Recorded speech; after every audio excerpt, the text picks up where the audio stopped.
Okay, so we'll kind of get started here. I'll quickly talk about the course. For those of you online, oh, that's me. Um, I don't really have my camera on during it. You don't have to as well. You're welcome to if you want, but um, entirely up to you. I personally turn mine off because most of the time I'm kind of staring at the wall like everyone else. So you don't need to see the back of my head. So this is, oh, come on, beer. Here we go. So this is Workplace and Apprenticeship 30. Now, really quickly with this course here, so this is what the syllabus looks like. And I realize I've somehow lost the printouts I did of it. I will make sure the people here have that. But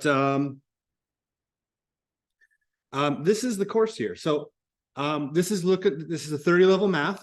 If you have the 20 level, that's what you need to graduate. This is really good, especially if you're planning on entering anything in the workforce. It's quite helpful in terms of the ABE program. It works towards an elective. So with this one here, just like with the other math classes, I am recording every lesson. I do have a previous list of recordings up there as well. This is also on the LMS. You can find a list of recordings here. Now, there's no link right now for the current recordings. That will get fixed later today once I upload this recording on there. And then additionally as well, there's another teacher named Mr. Mathwell. He uses the exact same stuff that we use as well. So you'll have 3 different potential like recordings you could use in case like you miss a day or something, right? So you're going to always be able to keep up on track. Now, the actual class is split up into all these different chapters here. So there's 8 different ones. There's linear relations, limits to measure, statistics, probability and odds, geometric figures, transformations, trigonometry, and owning a small business. Everyone here is taking Workplace 20.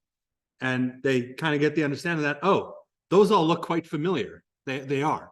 Most of this stuff is going to be directly stemmed from what we just did in Workplace 20.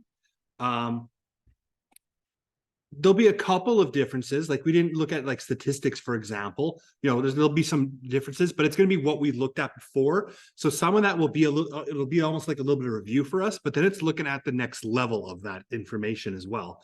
And so this will just be the order that we're following, just as you can kind of see there. Now, the class itself is split up in the grades are split up in this way. So the concept checks, for those of you who have had me before, that that's a fancy word for a test, like a weekly test based on the things that we're learning. Those concepts, like what those actually are these. This is it. This is what determines 40% of your grade. It's just 22 things. I'm looking at your work and I'm being like, okay, they can do this thing when a degree of precision is required. And that's like, there's different levels of complexities. You'll see on the actual like concept checks, I've actually labeled what concept is it and what level is that. So that's what we'll be doing for those. Now, those of you who have taken me before, that you get the option to, let's say you're like, we're doing linear relations, right? A week from now, we'll have a concept check on that. You're like, oh crap, I was gone 3 days, or I didn't get it the first time. That's fine. Because you have the option to retake that concept check later on throughout the course. You'll be introduced to some of the previous concepts in later concept checks. So maybe your second concept check, limits to measurement, will have some of these questions in there, for example. So there's opportunities to always improve your learning. And I only ever take the highest mark. And so your mark will only ever get raised from attempts. It will not go down. If you get the first concept check and then the next one you see and you're like, no idea, it's not going to hurt your grade. We are going to have assignments in this. There is going to be assignments.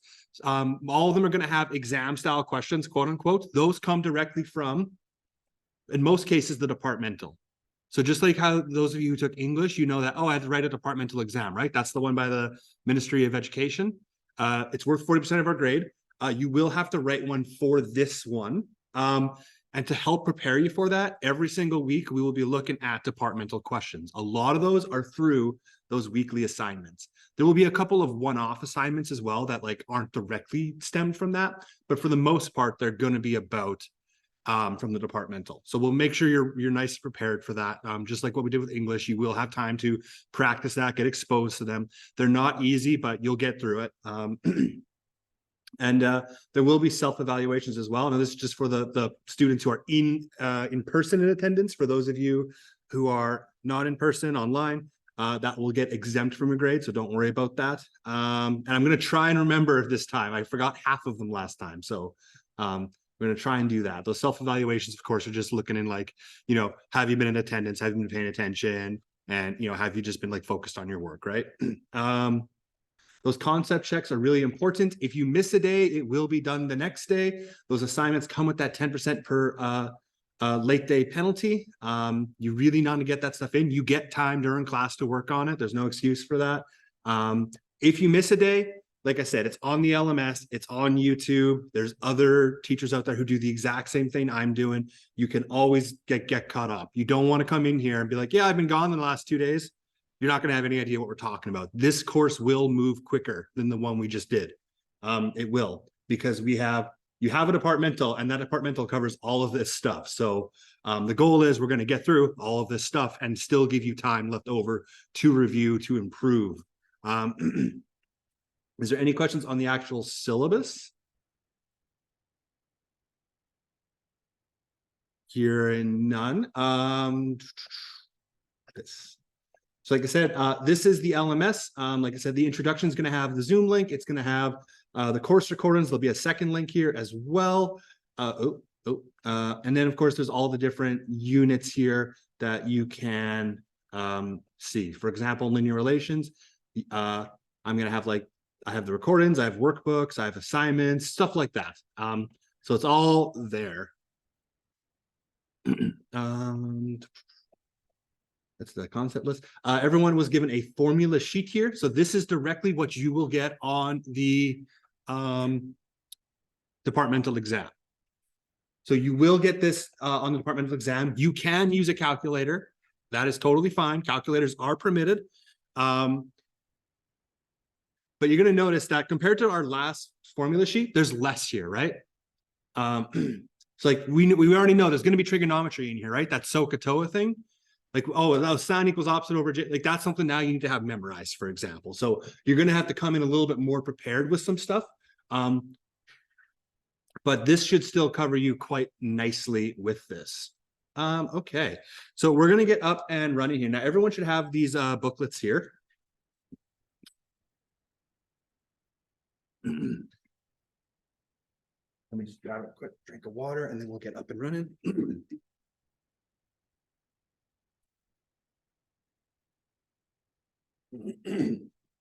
Excuse me. So there's a lot of paper in this one, of course. So what I've done is I've basically taken a textbook and I've edited it to be able to use. So that's what we're going to end up using for this. So all of our units, all of our topics are going to follow the same type of layout here. So we're going to start off with linear relations. Now, if you took this class just now, just before rather with Workplace 20, you know that, oh, linear relations, that's going to be graphs, right? It's graphing that, oh, there's a line here, right? This is it's slope, it's line, stuff like that. That's exactly what we're doing. We're just adding on an extension to that. So there's a couple things to kind of note here. You might benefit from a highlighter, or you can just box stuff as well. But the first thing we're kind of looking in here, as a review from the last class, is we're looking at slope. Is this zoomed in enough to see, by the way? Okay, if you can't, let me know. I'll try and zoom in as best I can. Also, I am live streaming this, so if your eyes are really bad, you are able to join in and view it on your computer in real time. So slope refers to the steepness of a line, right? If I give you a line that's like this versus a line that is like this, so that's a bad example. Let's say like that. Which one's steeper? It's the one on the left, right? Because it goes, the elevation, the height of it changes more as you go from left to right. You read your graph left to right, it's a steeper line. So steepness, slope refers to just how steep a line is, right? These equations over here, these are not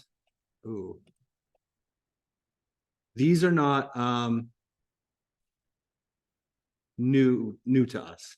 We know that whenever we've dealt with a graph, if I want to use a way to represent that in math, we've used M, right? We've always said that, hey, your slope, I'll make this bigger, I'll make this red. So you guys should have an empty space there. So we always know that slope is going to be equal to, technically, it's vertical distance over horizontal distance. Now, most of the time, whenever we've said that, I'll just do that, right? Vertical distance divided by horizontal distance. Now, most of the time, though, what we actually say is that we say that, hey, slope is actually, well, it's just rise over run, right? That's how we've usually said it. Technically, that rise over run means that vertical distance and horizontal distance. So there's a bunch of different formulas for it. But the one that you are given specifically is going to be this highlighted one on the right here.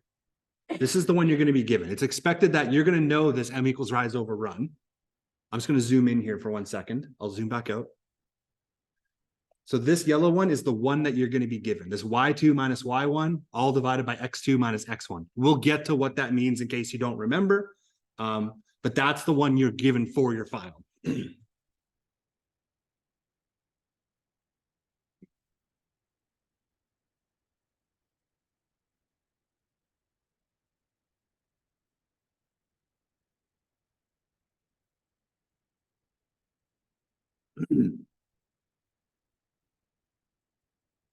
So again, as a reminder, this M, when we use M, that means slope.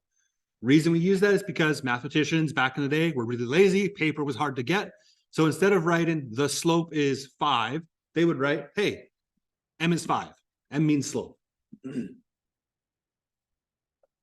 So the slope M is equal to rise over run.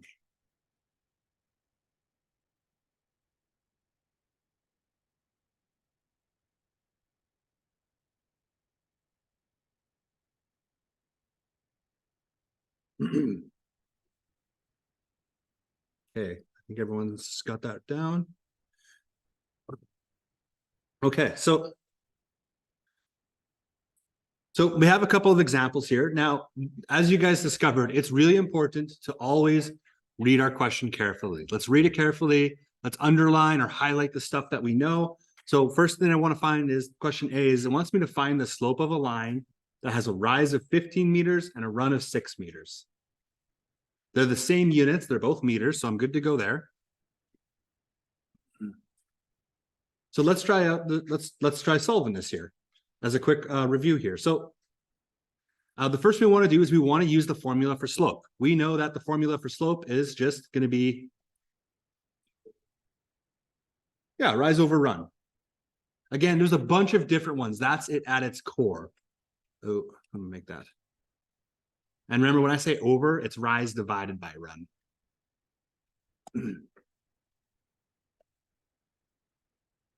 And so what's my rise? Yeah, it's 15. And my run is 6.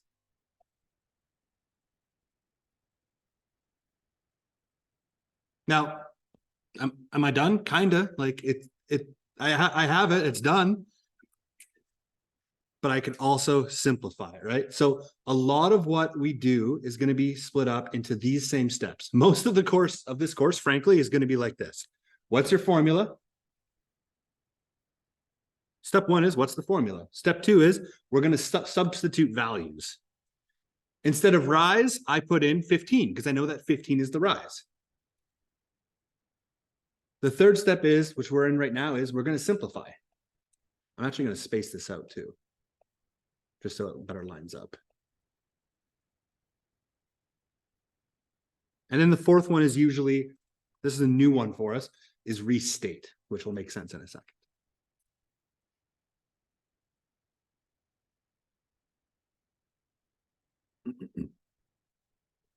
Most of the course is going to follow that format. There's obviously going to be exceptions, but if you know what the formula is, you can substitute the values, you can solve and simplify. That's generally half the course, to be honest with you. So in terms of simplifying this, one of it might be looking here and being like, oh, well, I can see 15 is divisible by 3, 16 is divisible by 3. Technically, it's just going to be dividing both sides by 3. Now your calculator also has that capacity. If you're online and you don't have a calculator, don't have like a scientific calculator, I can get this program available to you as well. But basically, if I want to know like what's 15 over 3, maybe you're not so great with numbers, your calculator can do the heavy lifting for you, which is fine. I just put in 15 over 3, use that A divided by B button. I realized, Hannah, I need to get you a calculator. The other guys have one. So I just put in 15 over 6, and I can use that change, or I use equals, and I can use that change button, right? And all of a sudden I can see, oh, it's 5 divided by 2.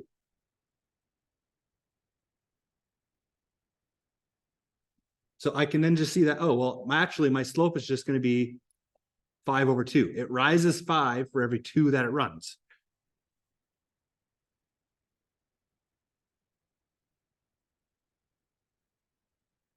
So we can write this slope as either a fraction or as a decimal. And again, your calculator can do that heavy lifting for you, that change button. So it's either 5 over 2 or it's 2.5. So it's 5.2 or it's 2.5. 2.5.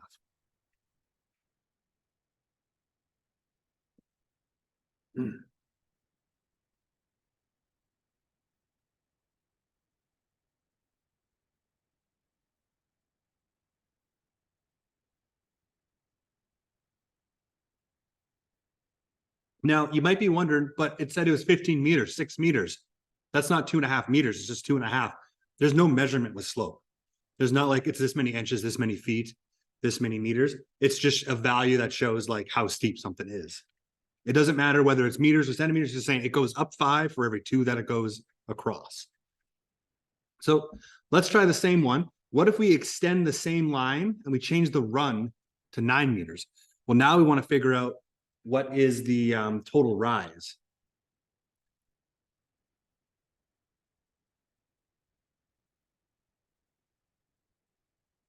Those of you who had the course with me just recently, you might be looking at this, you might be like, oh, that's algebra technically. But yes, it is. So first off, let's state what we know. So all I'm saying is the same line's extended to a run of 9. What's the total rise? What do I know? Is that I know that in this line we currently have, I know that m is equal to rise over run, right?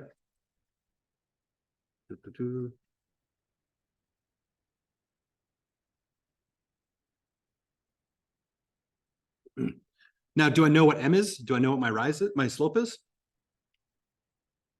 It's 5 over 2. We just figured that out, right? Sorry, I meant to circle this. I like circling the last answer. So technically, I know what m is. All I'm doing is I'm substituting it. I have my formula. Now I'm substituting values. I know what my slope is. My m is. It's 5 over 2. Now, do I know what my new rise is? This thing right here? No, that's what I'm trying to find. So I'm just going to write rise here. Now, normally what we usually done is we just put like X or R, or like, we put something in there, but technically that's what I'm trying to find is rise. I don't know what it is, but I do know that the run was now extended to 9 meters.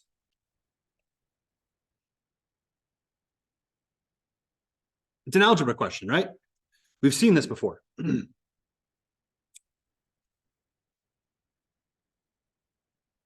Now, there's a couple different ways you could do it. One of the things that we've done in the past, don't write this down, is we've looked at, oh, you can take 2 times some magic number to get to 9. In this case, we know it'd be 4.5, which means you could do the same up top. Technically, that will work here. I'm going to use algebra for this just because, it's been a while since maybe we've looked at that. But what I'm technically trying to find here, come on. All I really care about is I want, sorry, technical difficulties. I just want this. I want rise by itself, right? I want it to tell me, hey, the rise is equal to something. What do I need to get rid of is I need to get rid of this 9. Right now, rise is being divided by 9, so I need to do the opposite. And the opposite of divided by 9 is times in by 9. And specifically, I multiply both sides by 9. Because what happens? Well, these get canceled out. That's why I'm crossing that out. It doesn't exist anymore.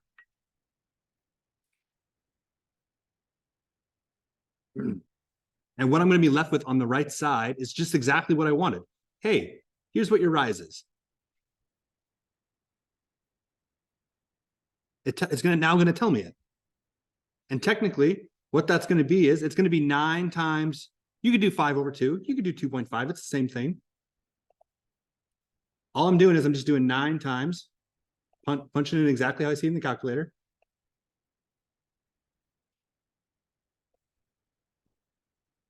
$22.5.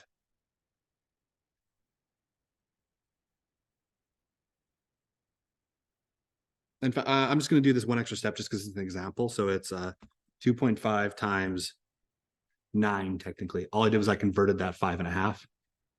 And I can then see it's 22.5 meters is equal to my rise. I can circle that.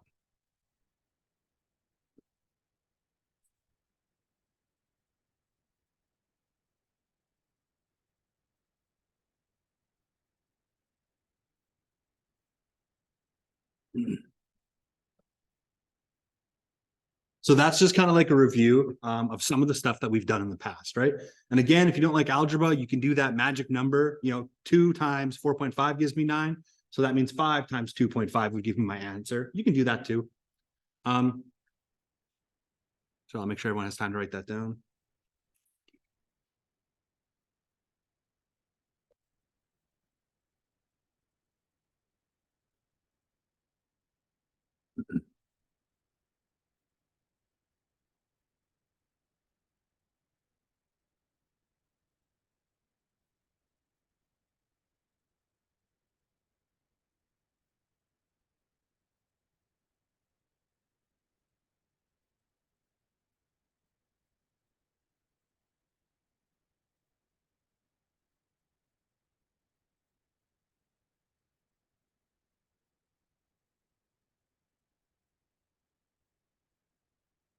So remember, this was just a review of some of the stuff that's kind of needed for this unit.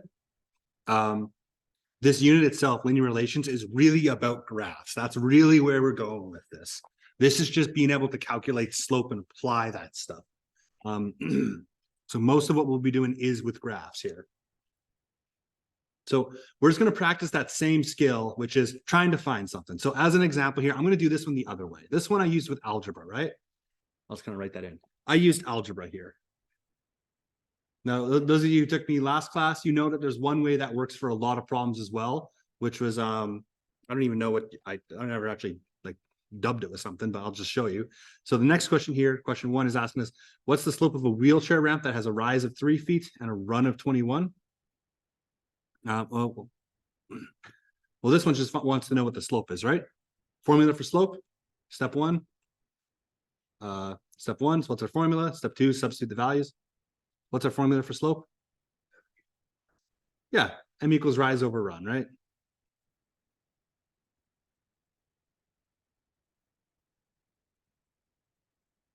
Right, that's a quite messy spell in there.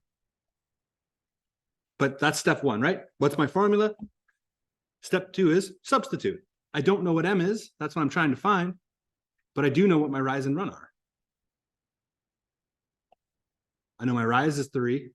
I know my run's 21. What's my third step? Simplify, right? Now, if you're pretty good with numbers, you might recognize this and be like, oh, well, I can divide those both by 3. If you're not good with numbers, again, your calculator can do the heavy lifting for you. And you can see that, oh, it's 1 over 7.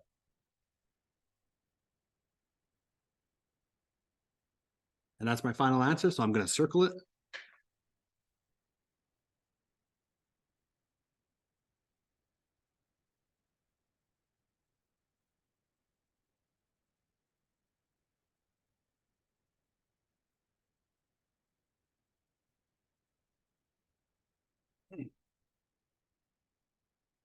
Right, so one of us just stayed in the slope.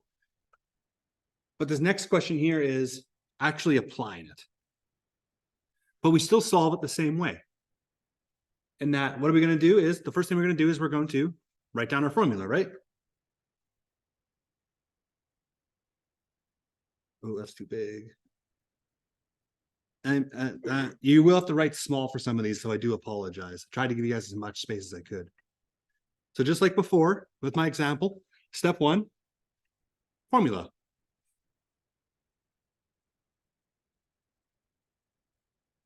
Step two is I'm going to substitute the stuff. In this case, do I know what m is? 0.95. It tells me. So I'm going to literally write that in. I know what my m is because it told me in the question, it's 0.95. That's my slope. And that's equal to my rise over run. It tells me what the rise is. It tells me it's 250 meters. Oh, centimeters. Thank you. 250 centimeters. But I don't know what the run is. So I'm just going to leave it blank as run.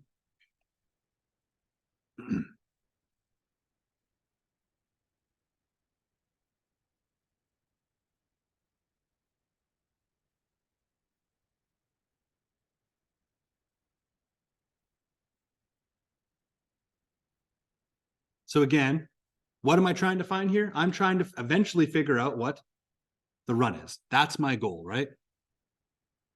The issue is it's not by itself. And not only is it not by itself, it's on the bottom of a fraction, right? So this is something we've looked at before. Oh, crap, it's on the bottom of a fraction. What do I need to do? I need to get it to the top of one of the sides, and then I need to get it by itself, right? Because eventually I just want it to be like, hey, run is going to be equal to some type of answer, right? That's what I want. Oops, I'm just going to erase that. So what I'm going to have to do here is I'm going to have to technically times both sides by, well, I have to times both sides by the run. I have to get what we're trying to find off of the bottom of a fraction, right? So I'm timesing both sides here by this run.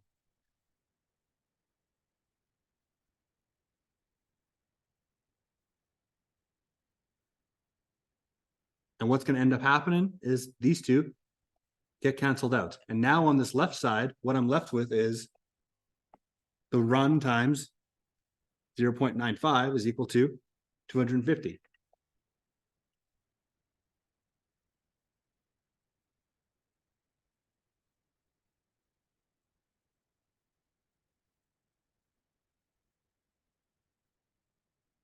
You always do the opposite. But the first thing I need to do is I need to get run on top of a fraction.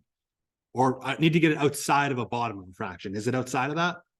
Yes. So now what I need to do is I need to get run, the thing I'm trying to find, by itself. And what do I have to get rid of to do that? I have to divide it by what?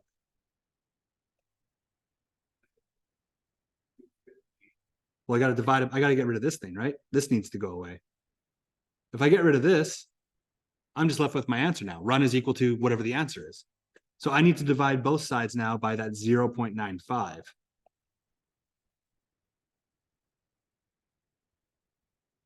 I divide because I'm doing the opposite of timesing, and it's by 0.95 because I need to get rid of that. I need to get run by itself.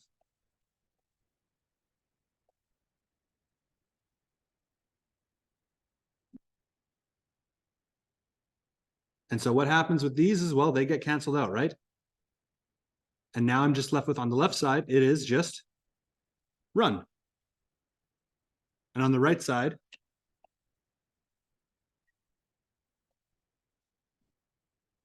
I'm just going to write it exactly how I see it. 250, what's happening to it? It's being divided by 0.95. 250 is being divided by 0.95. I didn't change anything to it. I just took the 250 and I brought it down and I did what was happening to it.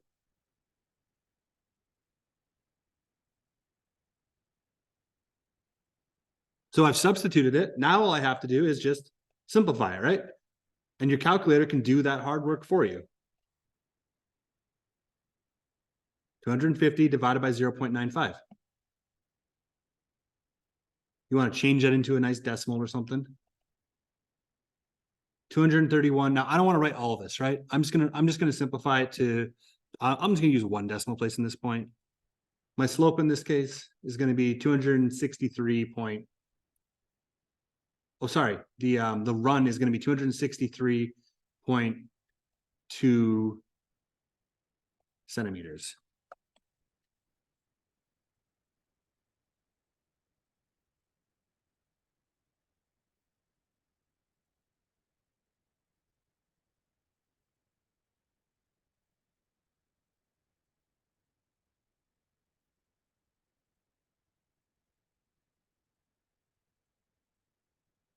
Like I said, I promise you, this is not the main part of the course. If you're looking at this, you'll be like, oh my God, what am I doing?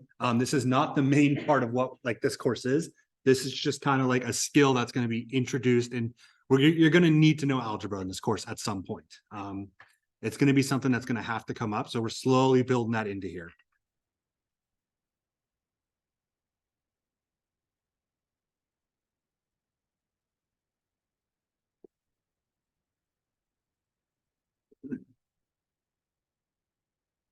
Everyone have that down? No one is saying no. Okay. So let's try like one more here. So we have Marina who's installing pipes. The pipes must drop. That's elevation, right? Rise or like going up or down. That's still rise. It's a change in vertical distance. So I have a drops 4.4 centimeters. So that's our rise. Oops, I'm just going to write that in there. For every 1.75 meters of horizontal distance. That is our run, right? It wants to know how much is the pipe going to drop. Well, if the pipe's dropping, that means it's rise. What's the rise if our run, our horizontal distance is 20 meters? So all I've done is I've just taken the words and I've just made more sense of them in a term like that makes more sense, right? Hey, what's the horizontal distance? What's the run, right? Easier to know, hey, what's just the run?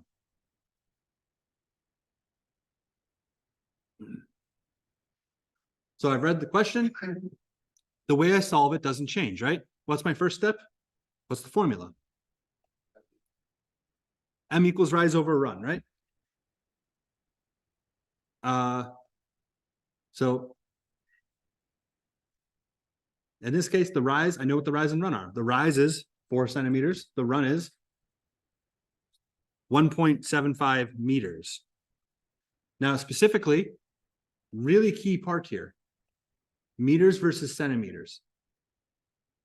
You might solve it right, and you just might forget that part, right? That's a really small detail, but it means a lot. There's a difference between a meter and a centimeter, right? So actually, it's not 4 over 175 or 1.275. It's over 175, right? Because now all I'm doing is I'm turning that meter into centimeters. 1.75 meters is 175 centimeters.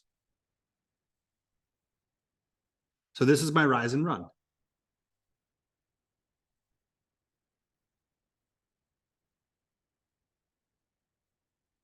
And so it wants to know that if I have 20 meters of a run of pipes, or rather, what's 20 meters of centimeters? It's going to be 2,000. Yeah, because there's 100 centimeters in every meter. So it wants me to find out, hey, what's going to be the run if you have 2,000 centimeters of distance instead? So whatever it is that we put in here, that we put in for run, that's what we're trying to find, is going to be the exact same ratio as this 4 over 175. So this is what I'm trying to find, right? Now the question for you is it on the top? Is it on the top of a fraction? Yes. So I don't need to do what I did up here, right? I did this. I times both sides by the run just to get it away from the bottom of a fraction. It's not on the bottom of a fraction. So all I need to do is I need to get run by itself. What's stopping me from doing that? The 2,000. And what's the 2,000 doing? It's dividing, yeah. So what I need to do is I need to do the opposite. I'm going to times both sides.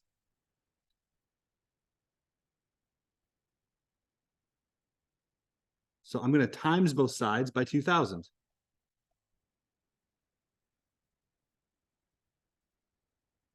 And if I do that, well, what's going to happen? That 2,000 is going to go away. And now all of a sudden, I'm left with run on one side.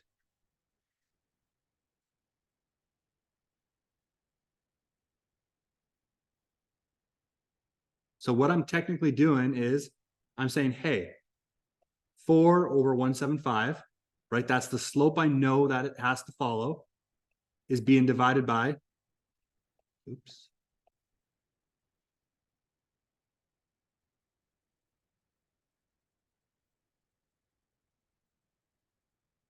Is being divided by 2,000.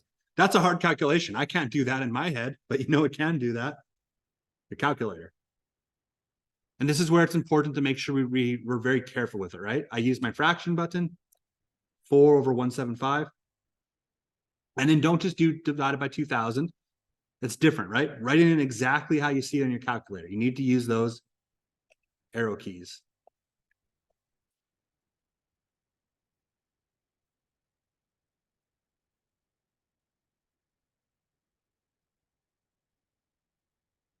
Oh, sorry.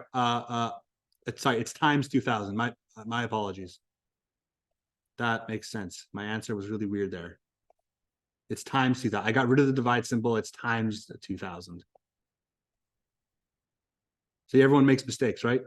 It just pressing the wrong button on the calculator can do it. So I write it in exactly how I see it. I press enter. And all of a sudden I can see that, hey, you need 45.7. Oops. So what's my run? Well, it's 45.7. What units do I have these in? Meters or centimeters? I have these in centimeters. Is equal to my run.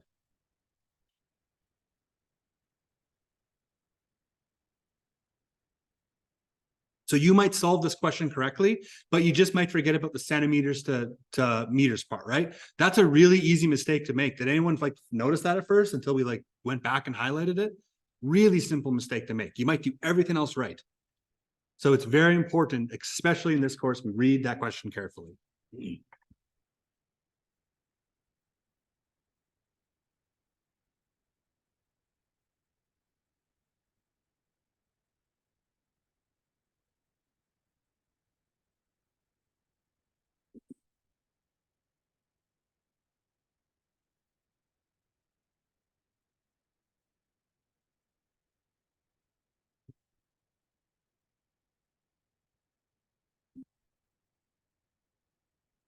Like I said, this is not the main part of the course, but algebra is going to be present throughout this course. And if it's not clicking right now, that's okay. It rarely does the first time, right? Like this is an ABE program. We're accelerating our learning. Normally we would spend like a couple of weeks really learning algebra. We kind of have to go like learn it as we go here.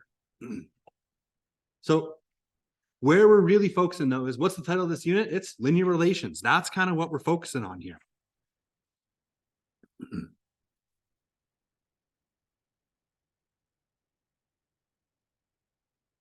So specifically, I'm just going to scroll down a bit. We're going to be focusing on graphs. Like that's really what we're trying to do is we're going to try and learn how to graph equations. That's our ultimate goal here. So to do that, we have two different things.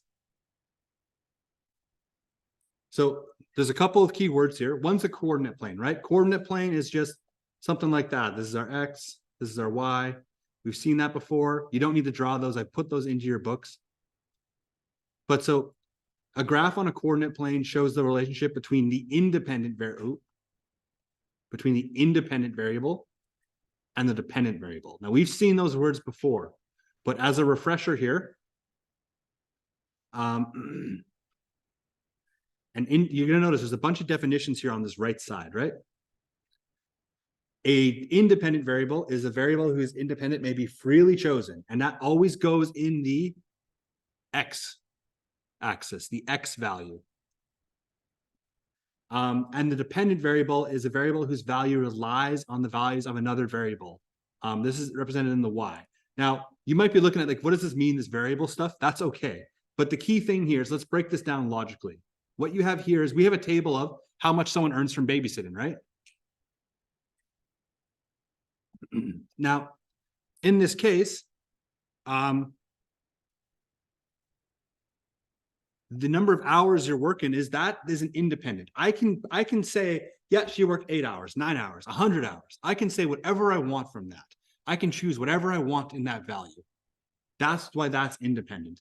Specifically though, this amount of earnings that she has here, how much this person's making is dependent on their salary and how much they work, right?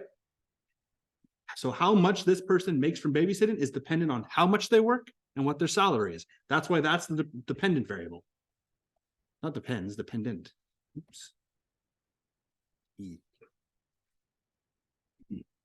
So what we're ultimately going to do is we're going to graph this thing. But I just really quickly wanted to touch on that independent and dependent variable, because we're going to be making graphs from scratch. That's what's going to happen a lot in here. And it's really important to know which one of these goes where.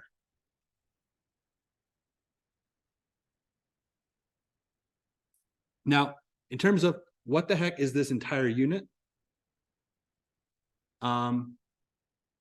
It is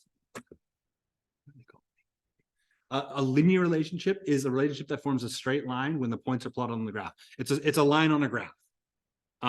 So the slope is a straight line. It's constant. It goes up at the same rate. It goes up at the same rate, and it always passes through the.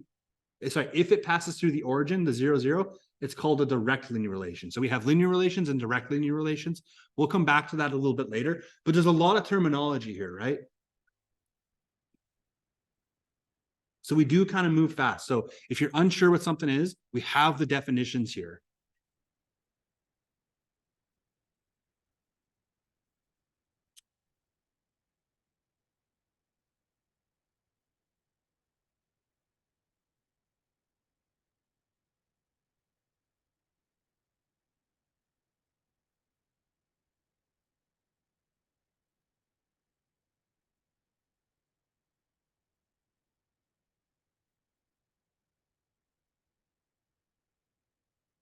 So let's actually start doing some of this stuff. So first off, what's the independent variable? What's the dependent variable? We've done that already. Check. We're going to use this data now to draw the graph. So if you guys go to your next page, you can see here that you're going to have a chart. Now, how well did that print off for you guys? Like, is that very visible on your book? Okay, good, because it's not very visible for me. So what we're going to do is we're going to graph this. Now, for simplicity's sake, what I've done is in this graph, it's the same one throughout the entire course, in that it's always going to have the same number of lines going up and going down. So you don't have to count them, because as we know, the scaling is important. So really quickly, I'm just going to count how many lines there are here. So there's 1, 2, 3, 4, 5, 6, 8, 9, 10, 11, 12, 13, 14. So there's 15 going across. I'm just gonna write that down somewhere. You don't have to write that down. And same going up. Is that what you said? Yeah. Okay, so it's 15 by 15. Perfect. Okay. So I'm just gonna write that over here so I remember. That's not something you need for this. But it is important to know how many lines we have. So whenever you see this box, you know it's going to be a 15 by 15. I'm sure we're going to run into a lot. So I need to graph this data.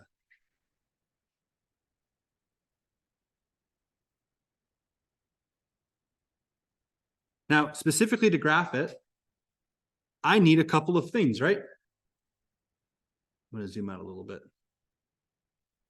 So to graph this, I need a couple of things. So just kind of a crash course is how do we draw a graph? So the first thing we do is we label the X and Y axis, right? Make that smaller. The X axis is going left to right. That's this line here. The Y axis is going up to down.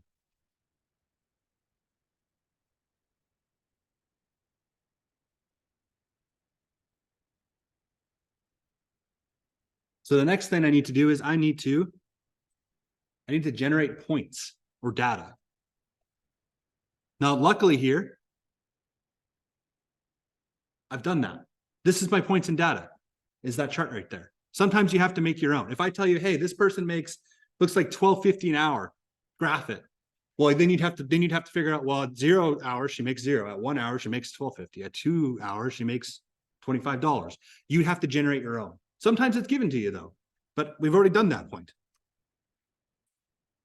The next thing I have to do is I need to find the dependent and independent variables. We've done that already. I say not. I'm gonna put a label. If you put fine, that's okay too. But so I'm going to label the dependent and independent variables. Now remember, what the heck are those? We already did that. If you go back to your chart up top, you're going to see that, oh, the amount of the independent variable is always my X. And specifically, it's the hours worked, right? I'm going to actually put that down there, the hours worked. Which means the dependent ones is going to be the earnings, specifically in dollars. So I know when I put something on this left side on the y-axis, I'm looking at the earnings. If I put something on the x-axis, it's looking at how many hours this person has worked.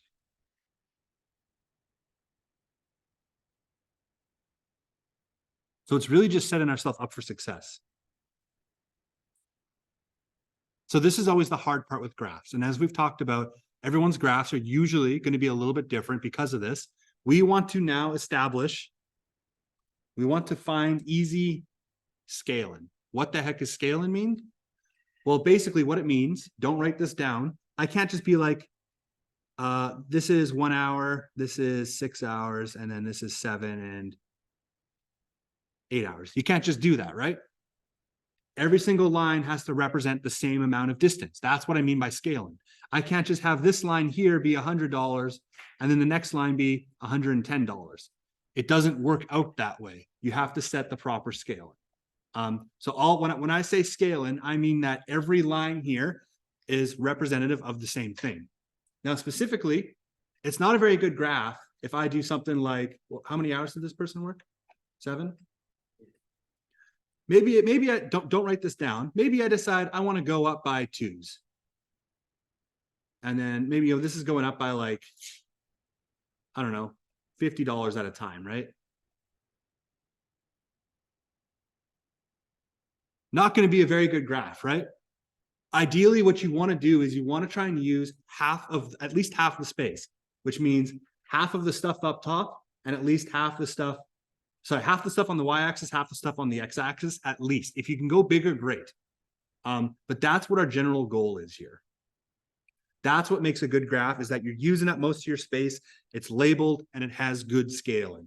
So this is why I'm using the exact same box in the entire course. This one's 15 by 15. It gives us a nice, easy number to remember. I'm going to look at my values here. Now, how many data points do I have for hours? I actually have 8. 0 counts as 1. 1, 2, 3, 4, 5, 6, 7. I actually have 8. Now, so I need at least 8 of these if I go up by 1s. Is that over half of it? Yeah. So I can do that. That's going to work, right? So I'm literally just going to go up by, this is 0, 1, 2, 3. I'm literally just going to go up by 1s. And that's going to work because it's a proper scaling. They're going up the same amount, and it's using up most of my graph space. It's good.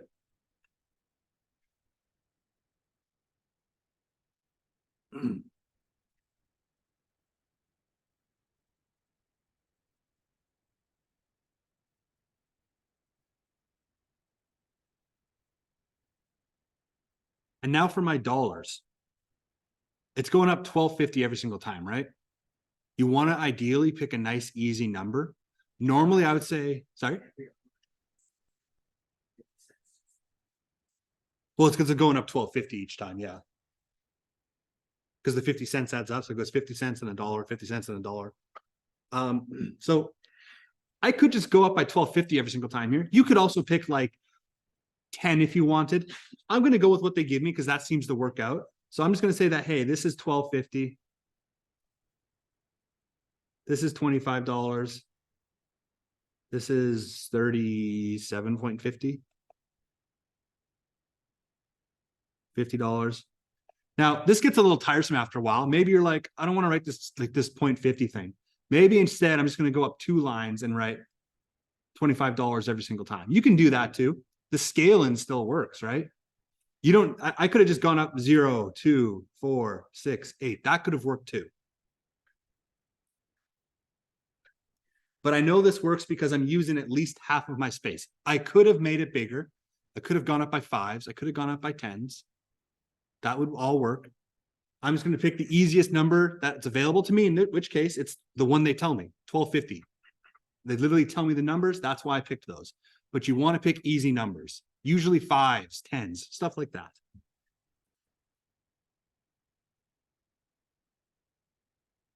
So finally, all I have to now do is I need to plot my points.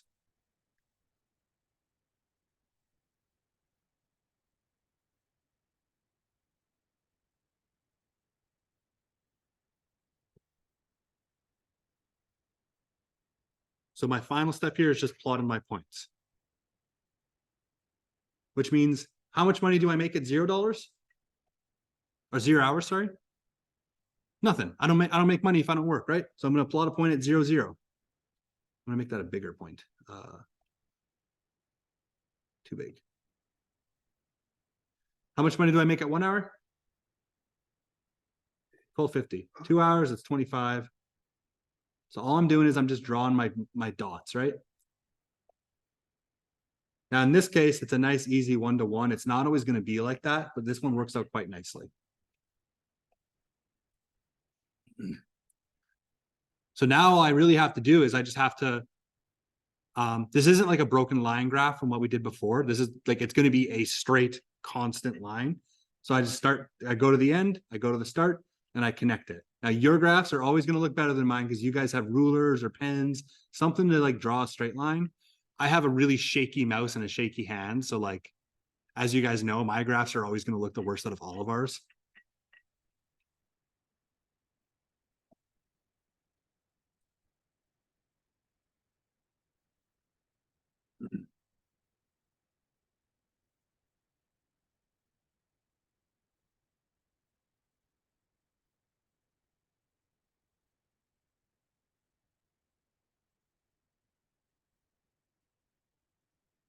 Okay.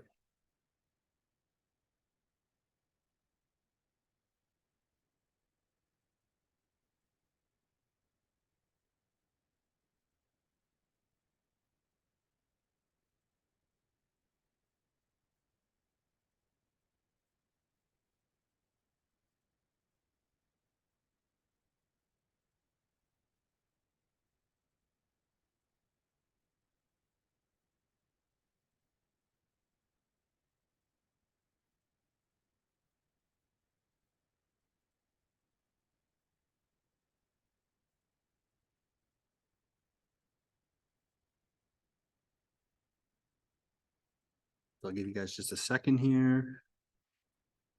Come on, computer.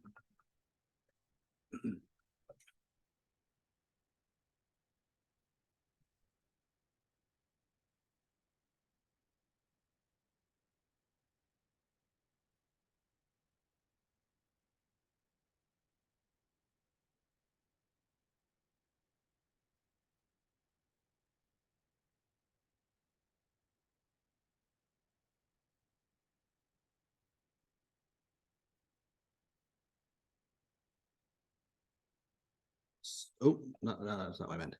So my question for you is this chart that we've drawn, so it's a yes or no question. Is this a direct linear relation? So how come you think it's yes?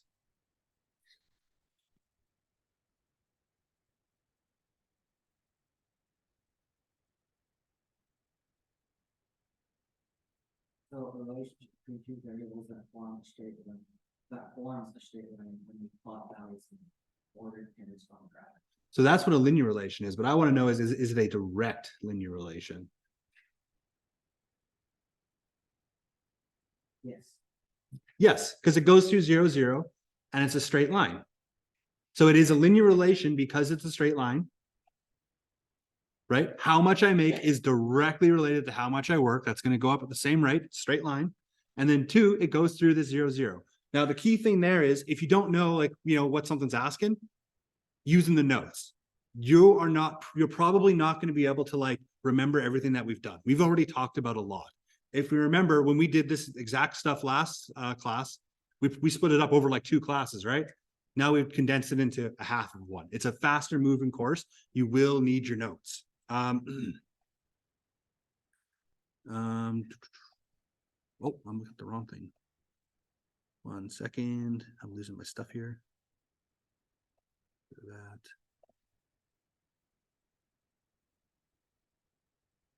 Oh, no wonder.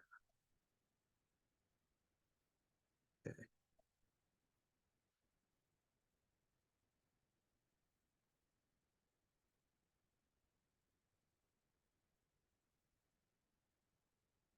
Okay, so I think everyone's got that down. So this is like generally like a lot of what we're doing. Specifically, we're going to be focusing on being able to draw graphs. Now, this had other questions as well. Like this, we've only just done B.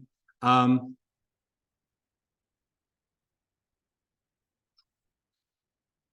going to skip question C. We're going to go straight to question D though, which is what is the slope of the graph?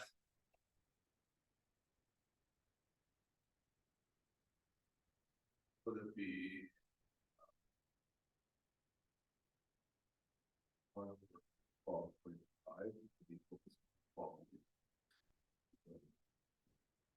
So we can find that out. Now, specifically though, if I want to find, and I'm actually going to write this down. Well, we're actually going to write this down. So this is question D. We're trying to find the slope of this graph. Now you might be able to look at it and tell, but you're not always going to be able to. You need to verify something. And how we do that is basically, if you want to find the slope of a graph,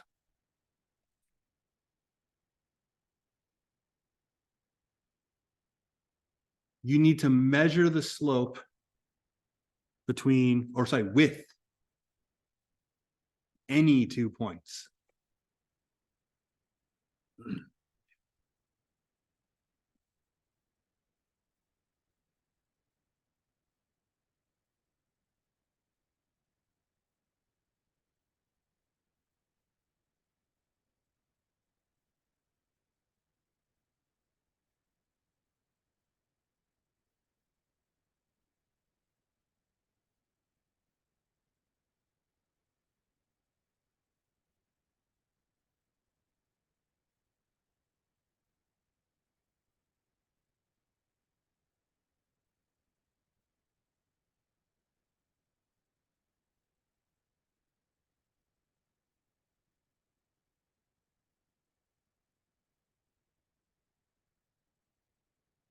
So I need to use any 2 points. Now, specifically, those of you who took class with me before, you might recognize, oh, 2 points. Technically, what I'm saying here is, I'm just going to zoom in here. I'm taking any 2 points in this graph, and I'm going to see this slope here to measure that. I could pick, let's say this point and this point if I wanted, right? I could even extend it out like that. I could pick the last point. I could pick the first point. I could just pick 2 really small points, but I'm picking 2 points here. And I'm going to measure the slope between them. I'm going to specifically measure the change in the vertical and the horizontal. This is the fancy way of saying is, hey, if I'm using 2 points on a graph, I'm trying to find the slope of it. I need to use this thing here, this highlighted thing here. That's the only formula we're given for slope. y2 minus y1 over x2 minus x1. What the heck does all that stuff mean? Well, let's figure that one out. So specifically, I'm going to use the formula of, try and write this really neat here. M, which is my slope, is equal to y, there's a little 2 at the end of it, y2 minus y1.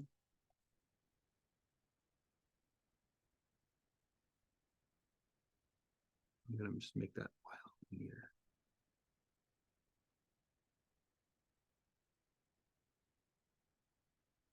All divided by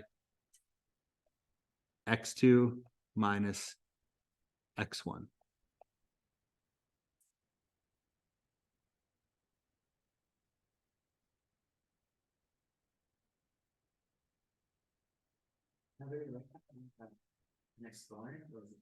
Oh, it's not an expo. So instead of like, you're used to like, oh, like y squared, it's not up top here. It's actually going to be down here. So it's like that. Yeah. Yeah, so it's not to the power of 2. It's just saying, hey, it's the second point. So this always seems to be an area of confusion, is what the heck does this stuff mean? And basically, if you're reading this graph here, we read this from, I'm just going to erase some of this stuff here really quickly. 1 second. Oh, well, that point's not working anymore. So when we read this graph here, we read graphs from left to right, right? I would start down here and I would slowly move further and further along as we go. So I start on the left side and I move towards the right. So what these X's and Y's mean, first off, is the coordinates of the points. I'm going to pick this point right here. What's the coordinates of this point? Well, I can see that the X of it is 8 and the Y of it is $100. So what's the coordinates of that point? It's the X is 8 and the Y is 100. You always put the X first. So that's this point right here.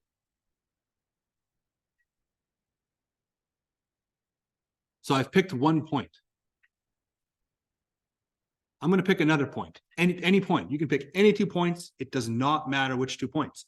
I'm going to pick this one because it's a nice, easy number. What's the coordinates of this highlighted point here? 0, 0. 0, 0. Right? It's on the origin, 0, 0. So what I've done is I've selected 2 points and I'm going to measure the slope between them. And that's going to tell me the slope of the graph. Now, so that's what the X and Y is, right? The thing that tends to mess most people up, though, I'm just going to scroll down a second, are these 2s and 1s. Like, what does that mean?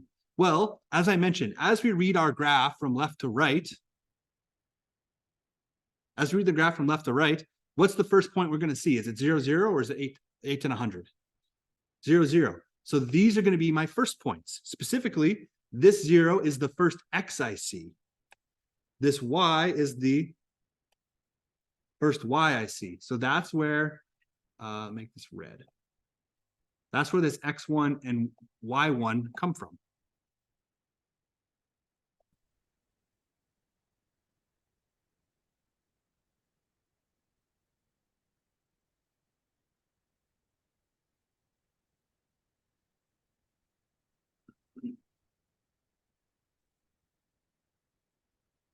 So this is my X1 and Y1, and that means this point up here is going to be my, well, this is the second X I see, X2 and Y2.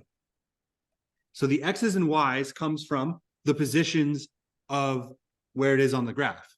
The 1 and the 2 comes from which one did I see first, which one did I see second. And now what I have is I have all 4 of the things I need, right? So I have 0, 0, and 8 and 100. I'm just going to scroll down a second. I'm going to zoom out. I'm going to solve this the exact same way that I've solved everything else today. What's my formula? Done. Step 2 is I'm going to substitute stuff. M is equal to, what's my Y2? 100. 100, right? I've already said that, hey, this is 100. And I'm taking away my Y1, which is 0. Oops. All divided by my X2, which is 8. Yep. Subtract 0. So all I did is I substituted it. So it's solved the exact same way. What's your formula? Substitute the values, solve and simplify. Mm-hmm.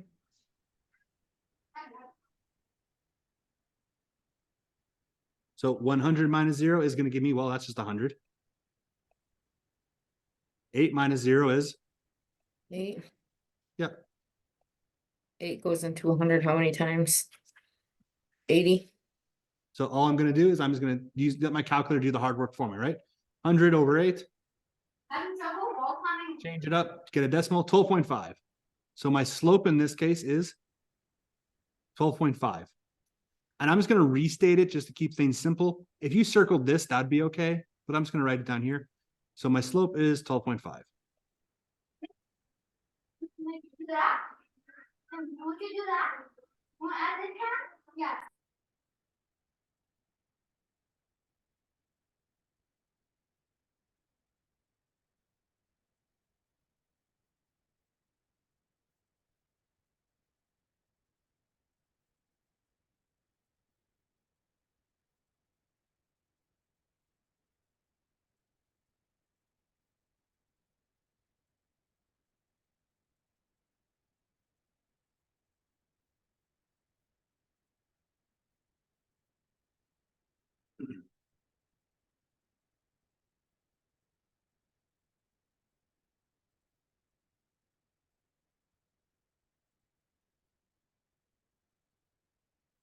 I'll give you a second just to get everything down there. I know it's been a long one. We are almost at our break, so we'll just keep going for just a little bit more.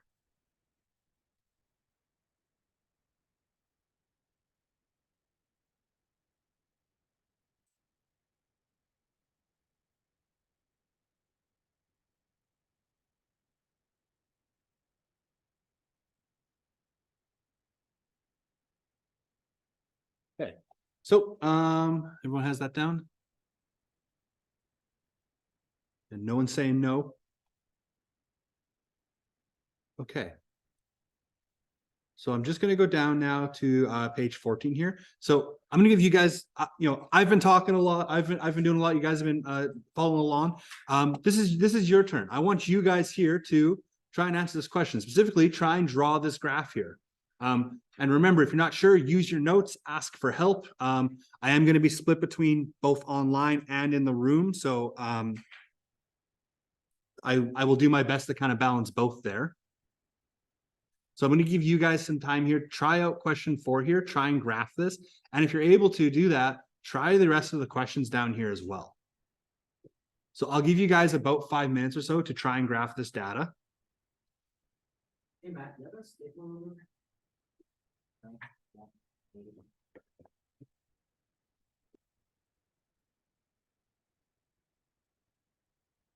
No. I have a fingernail. Does anyone need a ruler, by the way? You have one? Okay.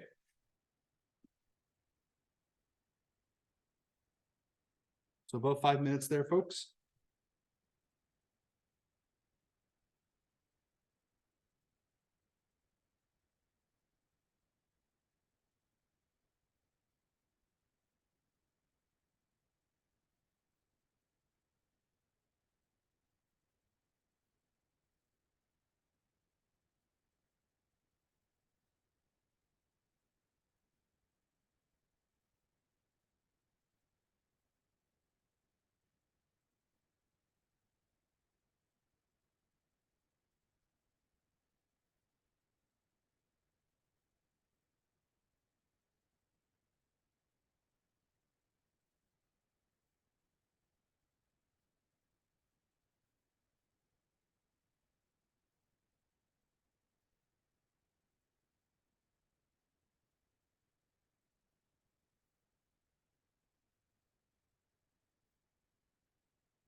I'll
give you guys like 3 more minutes or so.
You always have to use 0, or limited points?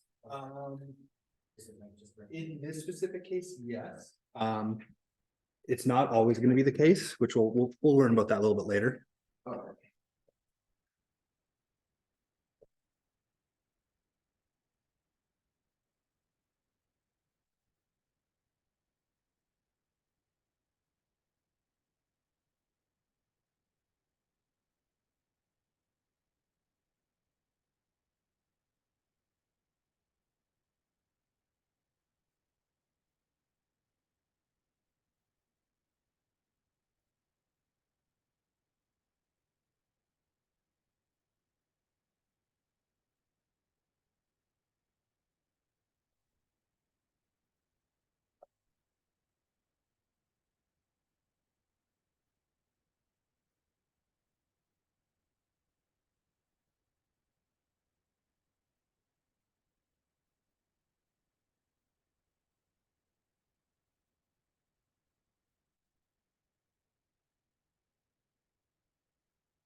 Okay, so when you were designing this graph, you might not be done yet, and that's okay, but it looks like most of you figured out is that, oh, the time is my independent value, which means it's my X, right?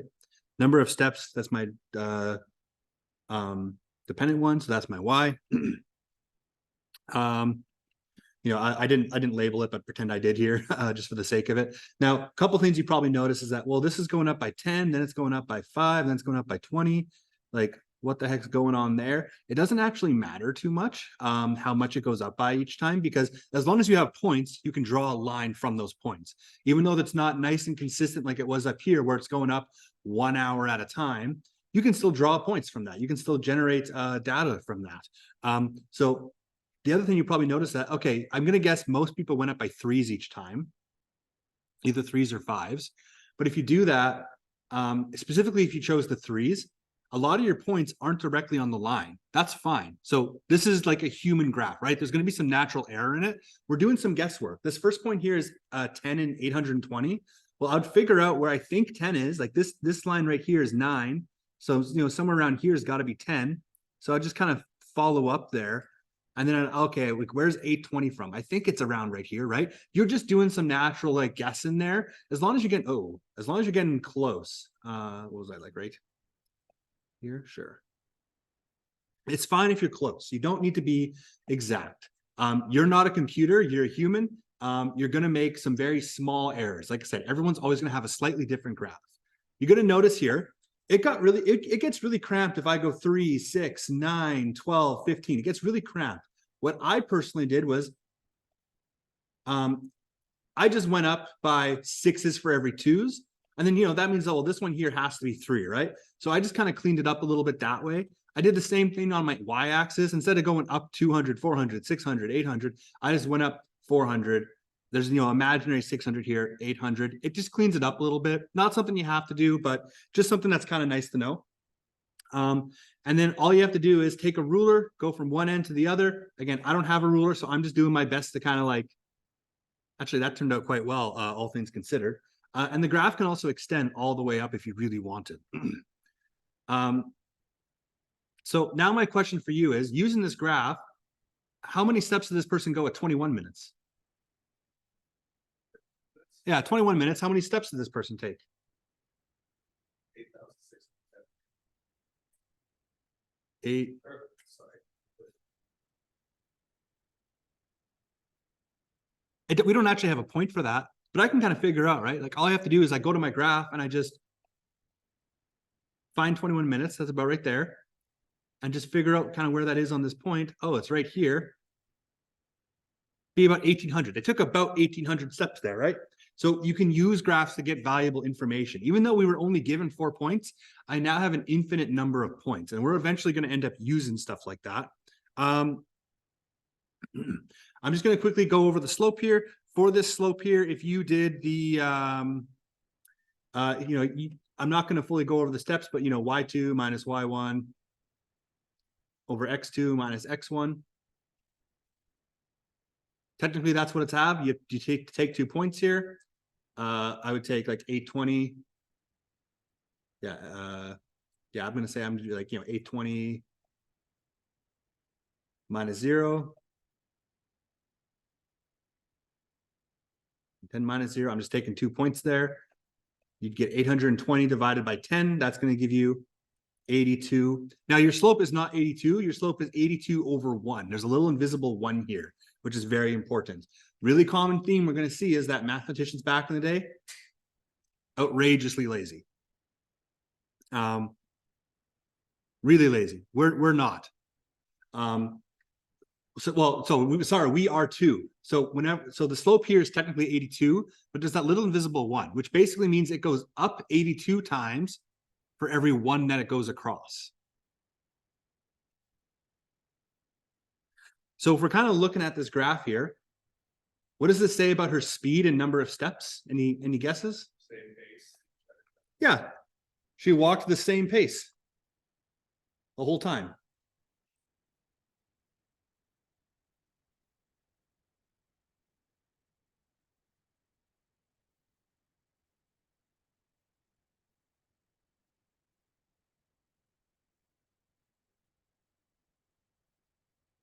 Okay.